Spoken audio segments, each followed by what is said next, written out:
नमस्ते भलरे थिबे समस्ते सांग माने आज बनैबा कंकड़ार झोल। कंकड़ा को फास्ट एमिति भाजी नेबे सबु बेले मन रखिबे सांग माने कंकड़ा को टिके हल्का भाजीबे। बस भाजी हे गला हमर कंकड़ा आमे काढ़ी नबा एबे। तापरे आमे सेम कड़ारे किछि तेल दे दबा।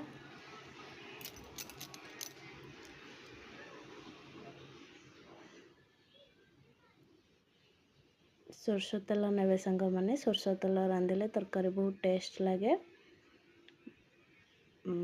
आम एठी किछि काटिकी रखिथिले आलू आलू टिके बड़ बड़ साइज रे काटिबे सांग माने। आलू पकेले कंकड़ार तरकारी बहुत टेस्ट लगे। आम एमती गोल्डन ब्राउन करके आलू को भाजी नबा। तापर आमे सेम कढ़ारे किछि तेल दे दबा आउ सेथिरे किछि दे दबा तेजपत्र आउ हमर पंच फुटण। बस तापरे दे दबा एबे आमे किछि कट्टा पियाज दे दबा। तापरे पियाज हमर गोल्डन ब्राउन हे गले आमे बाटिकी रखिथिबा मसला एबे दे दबा।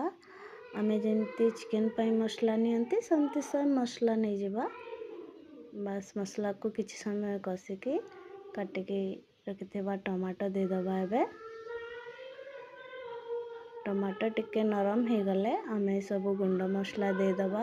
लंका गुंड हल्दी गुंड चिकन मसला आउ स्वाद अनुसार लूण। बस एटा को टिके कसिबा मसलार गंध जीवा पर्यंत।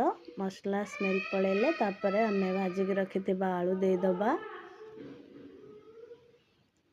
आलू को किछि समय कसिके सेथिरे भाजी रखिथिबा कंकड़ा दे दबा।